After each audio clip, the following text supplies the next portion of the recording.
Okay, so there is no doubt that means. So then we can move ahead. Okay, so in the last class, what we have discussed, do you Steering recall? gear. Yes. So steering gear mechanism. So there we have studied about why this trigger, what is steering gear mechanism, what is function, why this trigger. Okay, and then we have deduced an expression for steering. Okay. Your voice is lagging, sir. Okay, is it clear now? Is it clear now? Yes, sir. Okay. So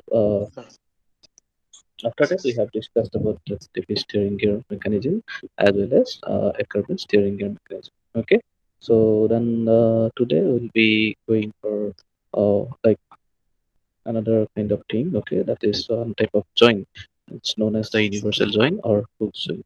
So today we are going to see how where it is used. Okay, this type of joint is used and how it functions. Okay, and then we'll try to check about its application and all, and we'll try to see some relationship between the ratio of sub velocities for hook joint when we are going to get the maximum and minimum speed for the driven shaft, etc. So this kind of thing we are going to study today. Okay, and after that we'll be studying about double hook join, and if time permits we'll solve one problem. Okay, so I hope the slides are visible. Yes, sir. Okay, so this hook join, previously one type of coupling or joint that we have discussed, do you recall, which was used for connecting two shaft, that was the driving shaft as well as the driven shaft.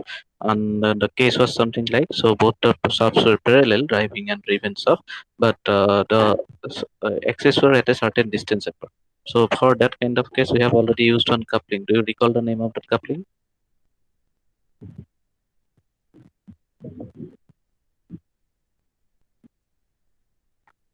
Do you recall anyone?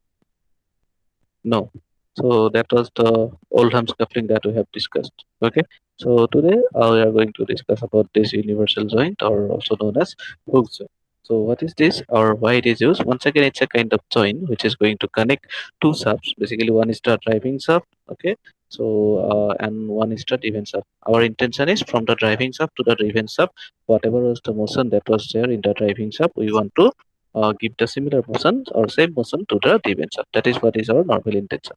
But sometimes let's consider the situation is something like this, that there are two shafts which are not parallel. In the previous case, it was parallel, and there are two shafts which are not parallel, but they are intersecting at a certain angle, certain small angle. So in that of this kind of case, suppose we want to have the motion transfer, okay, or we want to connect the two shafts, okay, so the driving and the driven.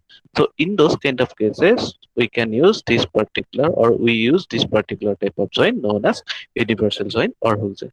In Europe, sometimes it's also known as the Cardan joint, but popularly it is known as universal joint or hook joint. Now, as you can see from this particular figure, so the situation may be something like this. If you consider, let's consider these two are two shafts, okay, driving and driven shaft, and we want to couple or connect the driving shaft to the driven shaft, okay. But the situation is, suppose it is not directly like here, okay. Suppose one shaft one, and shaft two, and somehow we are coupling. The situation is not like this. Neither the situation is something like this, which for which we have already used Oldham's coupling like this. Okay, let's consider this is shaft one, and this is shaft two. They are parallel, and but at a certain small distance apart. This situation is not like this also. Not like this, not like this. But the situation is something like this. Okay, we have got one shaft. Sorry, forget this particular figure. Where is that? Just wait.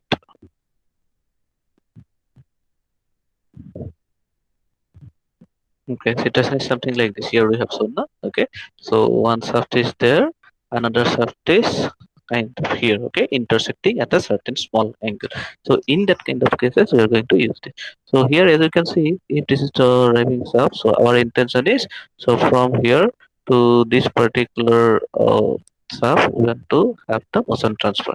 Now It is now not parallel but intersecting, that is parallel. So in that case, as we are saying that we are going to use this universal join. So here this green portion that we can see, okay, that is going to play a very vital role. Okay, or you can see here also this, in this case this is double portion, okay, or maybe if you just draw a small configuration diagram, we can, so like this is this known as the cross link, or okay. So how actually we do this particular connection? So actually what happens if we, let's consider this is to be the driving shaft number one, and this is the driven shaft, okay, and two axes you can see with this dotted line, okay, and they are making certain angle, this angle is alpha, okay. So generally to use this particular type of coupling, so the two ends of both the driving and the driven apps are made like forked end. So as you can see, it may be kind of this semicircular kind of forking, okay, or maybe it may be something like this, okay, this. So and after that there will be a pin, basically known as the cross pin, which enters to this particular, as it is evident in this figure. Okay, so it's the four sides of it. Okay, four pins of it connects the two fork ends of both the driving and driven shaft, and thus ultimately the motion from the driving shaft is transferred to the driven shaft. I hope that's how it is working. So that's clear to all of you. Yes, so this is known as the cross or cross pin, cross piece or cross pin. Okay, sometimes cross piece or also known as cross pin also. So these two are the two forked ends. Okay, just like you have seen the tuning fork in your class like 11, 12 physics. Okay, so these two are the forked ends. Okay, so it can look something like this also. So how it is behaving and why it is used, it is clear. Yes. Okay, thank you. So now where we see this application. So their application is in many fields. So like one of the very uh, useful, or you can say common example, is in the transmission of power from the engine gearbox side to the rear axle in the automobile. Okay, you might have seen one particular this kind of line. Okay, so this kind of sign, that is those who have seen the trucks, etc., heavy vehicles. So from the engine side to the rear shaft side, so there is this kind of line. Basically, from engine side, we are getting the output. Okay, but that has to be transmitted to the propeller shaft, that we call as propeller shaft, okay, which is connected to the wheels. Okay, this is the engine side, and we have the output shaft here, and now it becomes the driving shaft. Okay, it has got the initial motion. Now the propeller shaft, which is ultimately connected to, there is one element known as differential that we have to know. Okay, and with the differential through the axles, basically the wheels are here. So now connection of this from here to here, it is being done by this particular type of universal joint. Okay, and apart from the transmission of power to different spindles of, in case of multiple drilling machine, similarly in the knee joints of milling machine, etc., you can see this type of universal joint or hook joint. So now as I have seen that this has got so many advantages, like the advantage of connecting to non-parallel stuff, intersecting stuff. So some limitations are also there. So in that particular case, what happens? The velocity ratio is not constant. So velocity ratio is like ratio of the two shafts. Okay, that is the driving shaft to the driven shaft. So that velocity ratio doesn't remain constant because the driving shaft, it rotates at a uniform angular speed, but the driven shaft, it is going to rotate at varying angular speed because of the configuration itself. Okay, so the driving velocity ratio is not always constant. Okay, and because of sometimes what happens, some extra limitation is like it is not recommended for very high speed application, because it may cause, if the connections are loose, so it may cause excessive vibration in the system, and because of the vibration in the output speed. Okay, now one situation you can think of, okay, the angles between the driving and the driven shaft, it may, if you are thinking of that particular automobile, then let's consider, suppose from engine side to this gearbox side to the rear axle side, we are saying that we are connecting these two shafts. Okay, input shaft and the output shaft through this particular hook side. So but what happens, even though in normal case the angle remains same, but if you think that particular vehicle is moving on uneven surfaces, then basically what will happen, So the angle, okay, whatever was the initial angle, it may fluctuate, okay, and because of that fluctuation also sometimes we get difference in velocity ratio. Okay, after this much I hope it's constant, it's clear.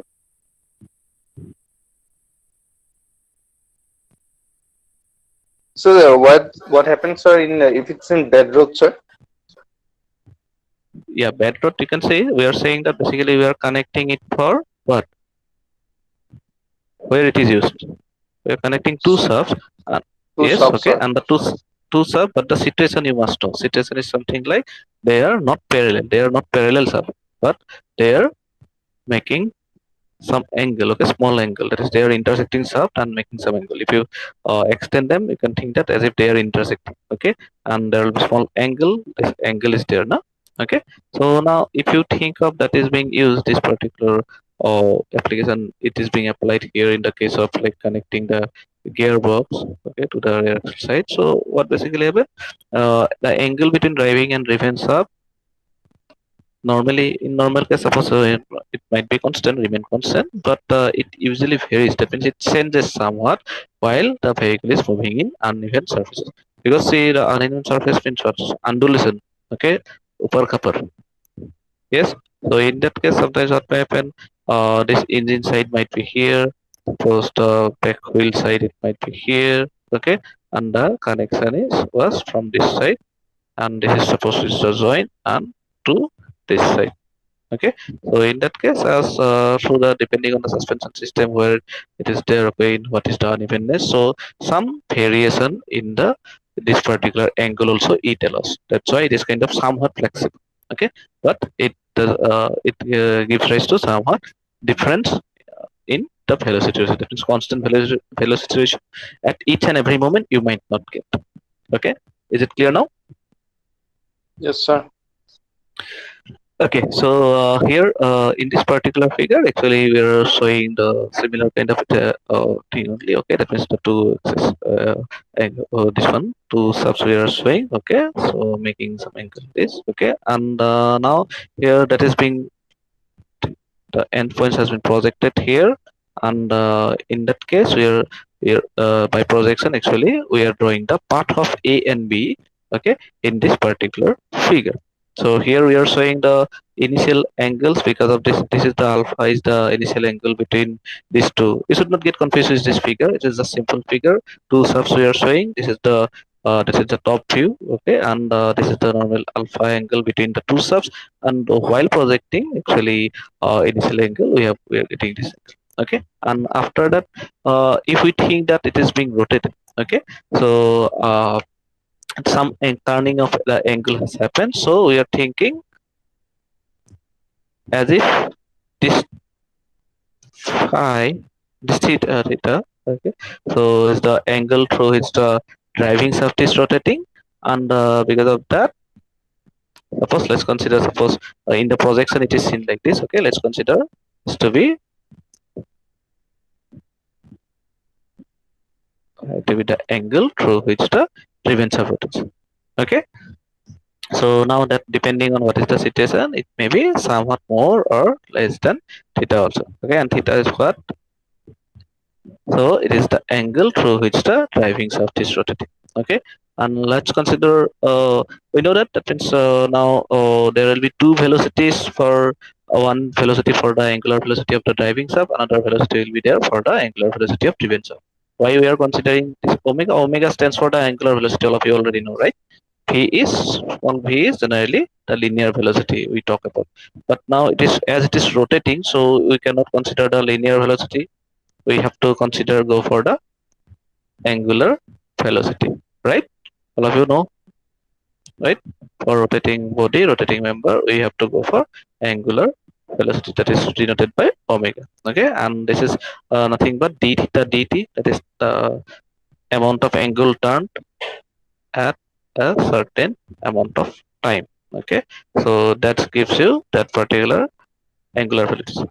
Yes, so now we can get two angular velocities for both the shaft. Let's consider omega 1 to be the angular velocity of the driving shaft, and as we are saying the drive theta is the angle through which the driving shaft is rotating. So omega 1 becomes d theta by dt, right?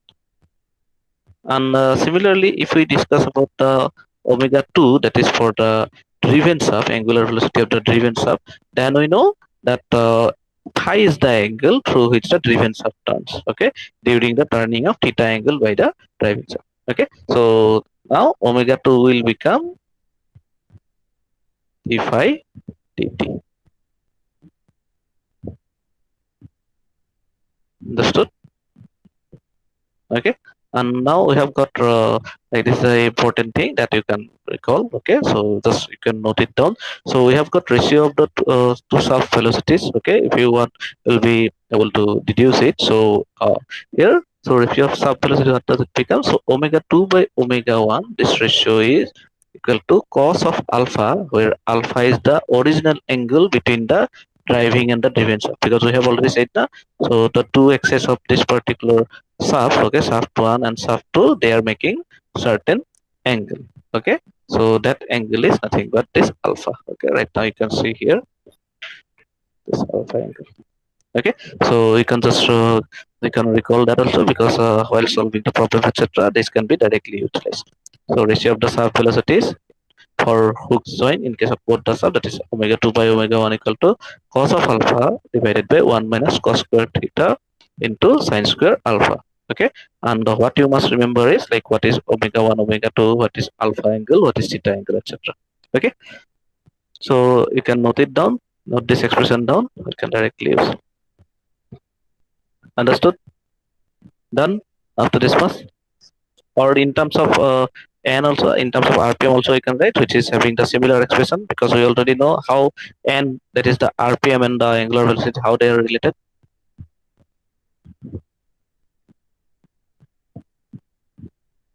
Omega equal to 2 pi n by 60, all of you know? All of, yes,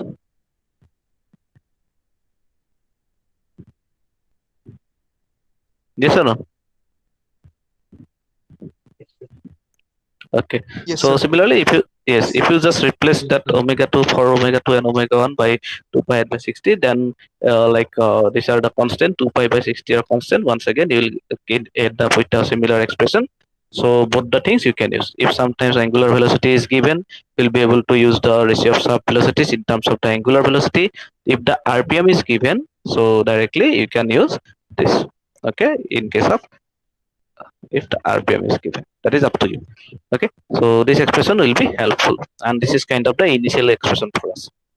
So now, as we have seen that there will be certain variation in that particular speed that we're talking about. We don't get a constant velocity ratio, so there will be some maximum and some minimum speeds for the driven shaft in case of shafts which are connected by hook joint. So if you see here, we are talking about driven shaft. We are interested in the driven shaft, not in the driving shaft. We are not writing about driving shaft. Can anyone tell me why?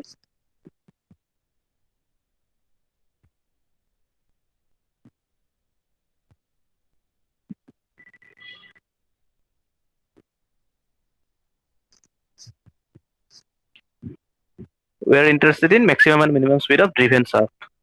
Can you tell me? Because the answer is driven shaft is the kind of the output shaft, right? Output shaft means we are connecting driving with the driven, and we already know about the driving shaft. That means what will be the angular velocity and all. Okay, and we are interested in the what is happening to the driving side, because we are connecting driving to the driven. So what is happening to the driven, whether it is getting the proper record velocity or not, or how it is behaving, that is what we are interested in. Okay, that's why we are saying that. So right now in this particular figure, you can see basically this is known as the polar velocity diagram, where we are showing the variation of angular velocity of driving shaft with the driven shaft. Okay, so we know that we are saying variation of angular velocity of the driven shaft with ellipse and that of the driving shaft with circle. That means how they are behaving. So this one represents basically the variation of that angular velocity in case of driving shaft, and this is in case of the driven shaft. So this circle that is for driving side, that means automatically we know the radius of curvature, or you can say the diameter or radius of the circle. Does it keep on is it constant or it's variable? Circle, radius of circle. Definitely, we Constant. know it's a kind of, yes, constant. So that is what is being represented by the driver, like for the variation of that particular angular velocity of the driving shaft. Because driving shaft is rotating at a certain velocity, so it's kind of constant. You can assume like that, and it is connected to the driven shaft. And depending on what is happening there, okay, how what is the efficiency of the mechanism, how it is behaving, you are going to get this. Okay, and ellipse is representing something like the variation of angular velocity for the driven shaft. Okay, so that means you can expect that there will be like certain minimum where which will be here and here. Okay, and there will be certain maximum which will be at these two extreme points. Okay, so that is expected. So now how to find out that? So now if you see, for we are thinking of the minimum speed, then from this expression, I believe all of you have already written down this expression. So from this expression, if we are thinking of minimum speed, then denominator is maximum. Okay, that means this cos square, it is something like 1 minus something, right? Okay, so we can say that is cos square theta into sin square alpha, it must be minimum. Okay,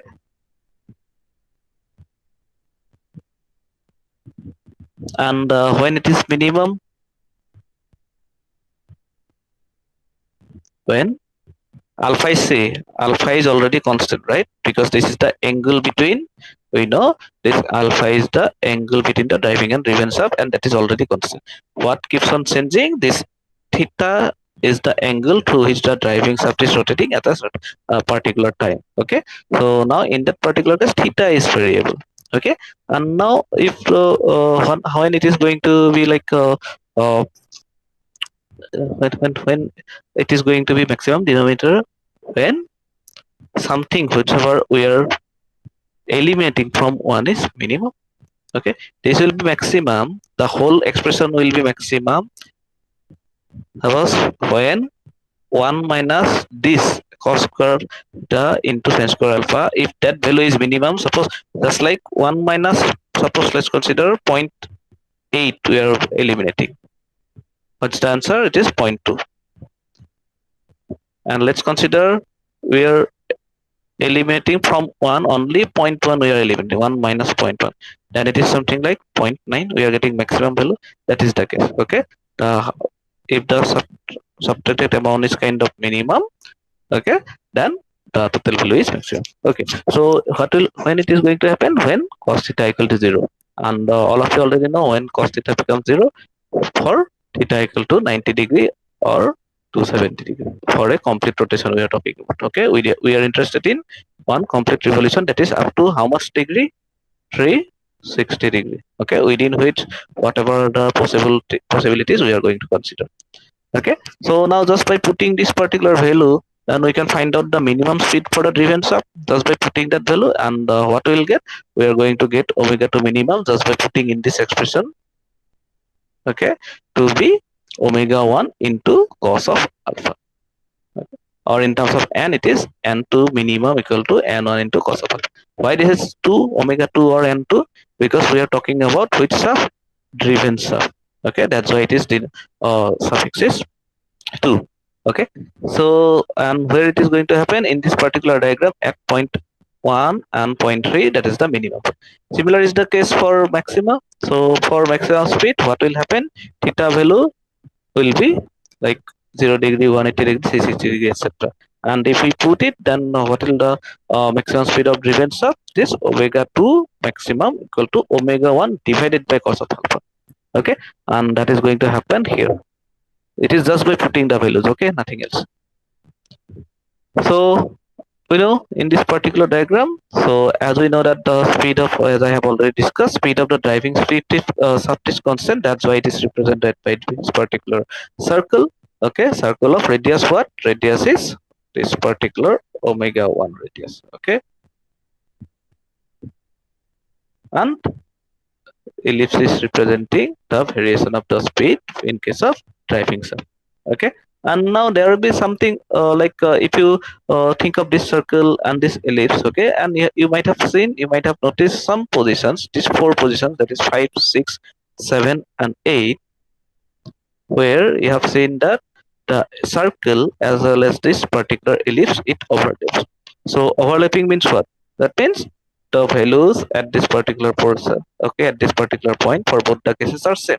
That means they are and both of them are representing sub velocity for both the subs. Okay, so now at these 4 points, that means we are also getting both equal speed for this particular sub. Okay, so we have seen minimum, we have seen maximum, as well as we have also seen equal speed for both the sub. Okay, I hope that's clear.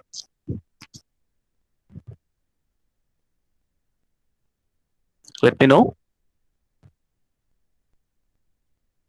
So we'll get to recordings, and if there is any doubt, we'll inform you, sir. Yeah, definitely you should good. Okay, but in the meantime, right now you have understood or not? I hope so. If you just try it once, you should be able to understand. Okay, so now as we have seen in the previous case, that means there are 4 cases, okay, where we are going to get equal equal speed for the sub. Okay, now what should be the condition? So we should also know what is the condition. If that is being fulfilled, then we are going to get that particular, we are expecting equal sub. So equal speed for both the subs means what? Omega 1 is equal to omega 2, that means, and if omega 1 is equal to omega 2, then what I can write, the ratio is nothing but, sorry, okay, so the ratio will be nothing but what? Both the values are same, omega 1 equal to omega 2, so omega 2 by omega 1 will be 1. Okay, so now once again go back to this particular expression itself.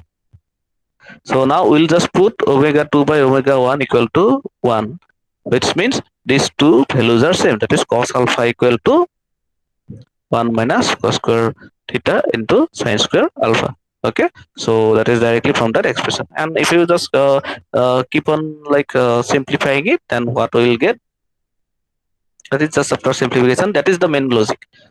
If it is equal speed, omega 1 is equal to omega 2, that means the ratio is 1. Ratio is 1. If we just put in this particular sub velocity relationship, we get this. Okay, as apart from that, we also know sin square theta equal to 1 minus cos square theta I can write.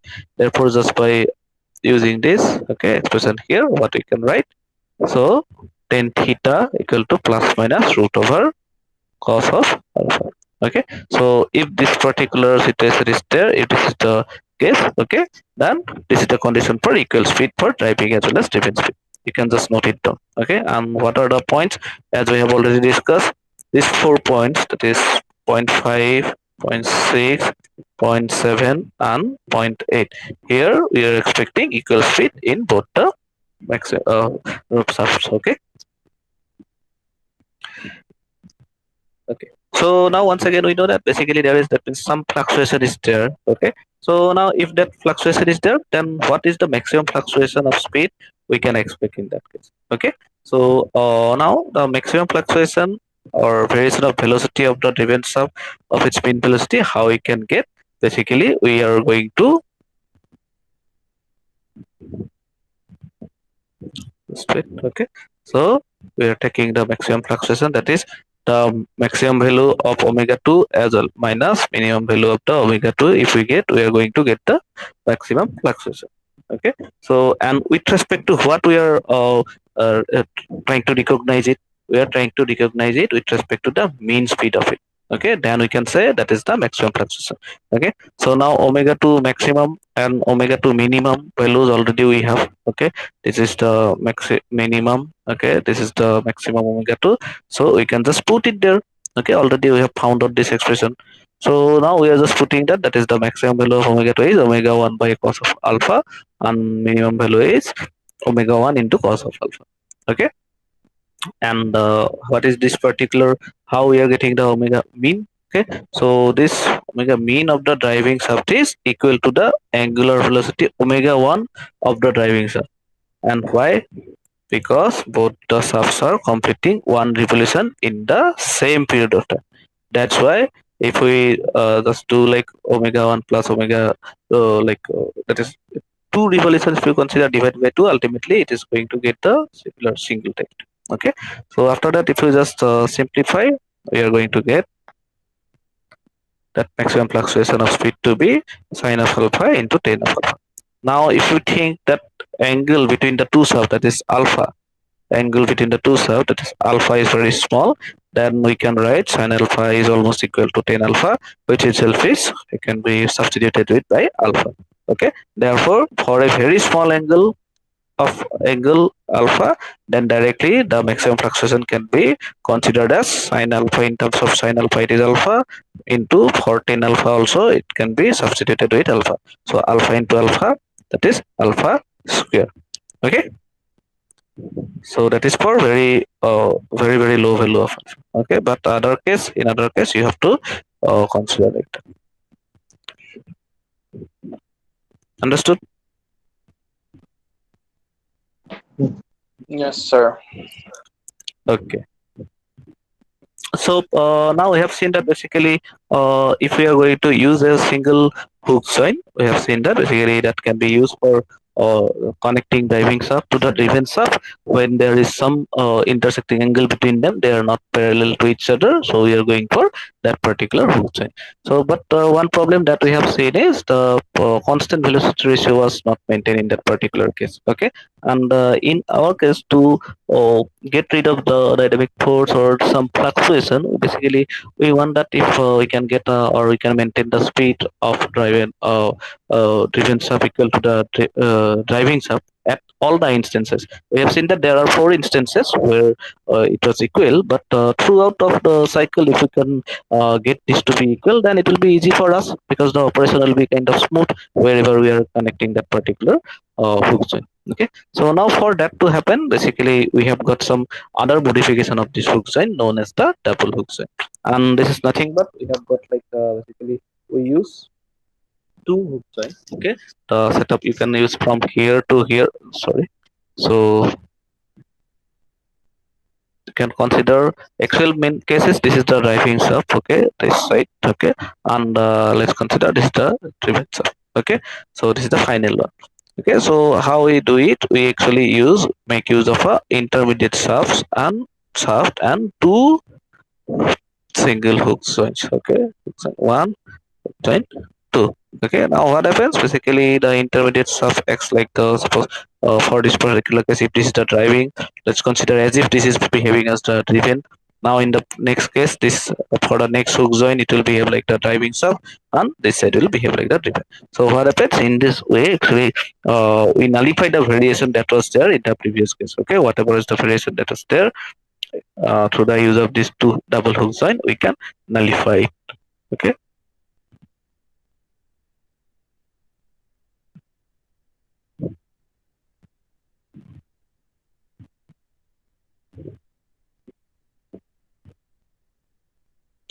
So there may be two cases, like we can have two parallel shaft that is being connected here. That is, here is one driving shaft. We have got the intermediate shaft in between, and that is one driven shaft. And how much angle they are making? Making an angle alpha here. Okay, driving shaft is making alpha angle with the intermediate shaft. Intermediate shaft is making alpha angle with the driven shaft. Similarly, we can have two inclined shafts. Okay, which are driving and the driven shaft that might need to be connected. So in that case, it will be done. So what we have seen, as I have already discussed, so in normal case, the single hook joint, it is not giving you constant velocity ratio during one revolution of the driving shaft. Okay, but there is some maximum value and some minimum value, as we have seen. Okay, throughout the cycle, it doesn't give you constant velocity ratio. But in practice, as I have already discussed, we actually desire constant velocity ratio. If the constant velocity ratio is there, our task becomes somewhat easier, and it can be expected like the way it was expected to move, it is going to move like that. Okay, so now for that, as I have said, okay, to get this particular constant velocity ratio, so an intermediate shaft connecting the main shaft with a hook joint at both the ends, each end, and making equal angle alpha with the shaft is used. Okay, and that is nothing but hook joint. As you have seen, this is alpha angle. This is the intermediate shaft connecting hooks one and hook joint two. Okay, these are simple for hooks one joint. Okay, and we are using the this is the intermediate stuff. Okay, intermediate stuff, that is third link. Okay, so if you just want to see, let's just how it is going to behave like that. Okay, so we can consider the driving intermediate and driven shaft, and they are turning in the same time through angles, so three different angles. The driving shaft is turning by theta, the intermediate shaft is being turned by angle phi, and let's consider the driven shaft is being angle like rotated by angle gamma respectively within the same time. Now, if we consider shaft 1 and 3, that is this shaft 1, shaft 3, okay, this particular setup, we can, while analyzing, we'll analyze this. Suppose this and this is one setup, and this is under setup, okay, two different hooks, and we can consider like that, okay. So, in that case, for shaft 1 and 2, if we consider that shaft 1 is behaving like driving shaft, and shaft 3 is behaving like the driven shaft. Next, if we consider shaft 2 and 3, second and third, then which one is driving, which one is driven? Shaft 2 we can consider as if there is a driving and the other one is driven. So, just like in the previous case, okay, whatever we have already found out. So, the relationship if we use for 1 and 2, then we can write tan theta equal to cos alpha into tan of phi. Okay, similar is the case for tan gamma, that is for the shaft 2 and 3 if we consider, then I can write cos alpha into tan of phi, and you can give the number. So from there, what we'll get, if it has to be equal, then omega 1 will be equal to omega 2. If we check from here, okay, so these are equal, right? Okay, ultimately for this analysis, it is this is going to be tan alpha or tan theta and tan gamma. Okay, so I can say these two angles are same, or the two values of angular velocities are same. Okay, so that means it is implying that speed of driving and driven shafts is constant. So, in other words, what we can write, the joint is going to give unit velocity ratio. That is, both the things are equal. That means when the axis of the driving and driven shafts in the there, they has to be in the same plane. That is one important thing.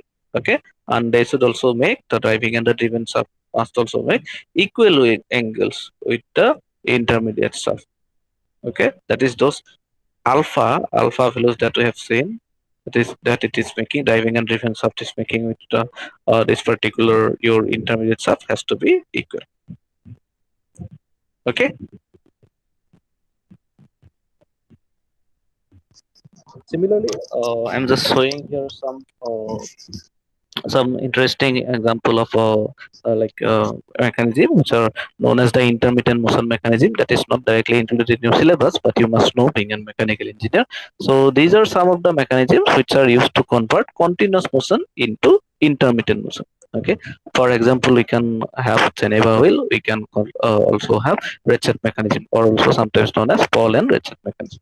So how does they work? So we are trying to, sometimes what may happen, continuously you might not need that particular motion, but the motion might be available in a continuous basis, but we want to have intermittent motion. Okay, so in the left case, you consider this side, if you, sorry, okay, so here if you consider, then this is the case. So here we have got this particular plate. Okay, so with this particular pin, and this is the Geneva wheel mechanism. Okay, and this is the Geneva wheel actually, which has got different slots cut on its periphery. Okay, and depending on how many within a single revolution of this particular plate portion, okay, which is continuously moving, so this continuous motion has been transferred to intermittent motion of this particular red plate. Okay, so that is nothing but, and how we are doing, so in this particular plate we have got this particular pin also, and it has been so designed that depending on what is the number of groups that is available, whether 4, 6, 8, etc., depending on with how frequently you need this frequency of this particular intermittent motion. So ultimately through this group it will go inside. Okay, and it is due to whatever is the I can say guide that has been provided, or the constraint that has been provided. So it is constrained to move along like this. Okay, so we are getting this concept. Similar is the case with the spall and reset mechanism. So here it is something like it has in the teeth wheel. Okay, as if some teeth kind of thing it is cut. Okay, it's not gear, but and here this ball actually it actually uh, goes inside that. Okay, and only one sided motion is permitted. If you think, like, if you look at this particular person which is like intermittently using the particular and fetching the water from here. Okay, so you can see, like, in this side this motion is possible. The other side, due to this particular, you can say, locking, okay, interlocking of this teeth, this ball portion with this particular teeth portion, so it is going to hold it. Okay, this particular side directional movement is not possible. Only in this particular directional movement is possible. Okay. Similarly, there are certain linkages which are known as parallel linkages, and it can give you some motion in the parallel. Okay, so these parallel linkages are the linkages in which the opposite links are generally equivalent length, and they always form a parallelogram, and generally for reproducing parallel motion we use it. Like the drafter that you have used in your engineering drawing, so that was also is a like this universal drafting mechanism also machine also is a, it falls under parallel linkage. Similarly, some lazy tongue that is known as, okay, so this side it can move. Okay, it will be flexed. So, and when stretched, okay, it can extend. Okay, so like that. So with this, the theory portion of this particular module is actually over. So I don't think we have sufficient time to find out solve some problem numerical. So in the next class, then we'll try to solve numericals with respect to hook join. Okay, so the theory portion of module 1 is over. So if you have any doubt, you can ask.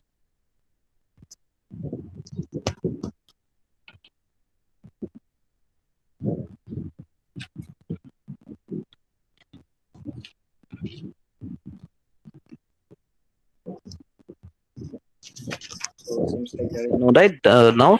Then we'll stop here for today. So respond to your name calls. Nilutpal, Present, sir. Shankar, Present, sir. Harshishman, absent, Rehan, Present, sir. Parthapatir, Present, sir.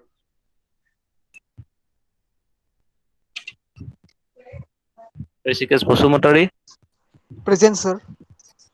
Termiki, Present, sir. Nohosal, Present, sir. Theza, Present, sir. Rishikesh Nath, Yes, sir. and Emil. Okay, Emil is absent, seems. Okay, so thank you everyone for joining. We'll meet in the next class. We'll solve some problem there. Okay. Thank you, sir. Thank you, sir. Thank you, sir. Thank you, sir.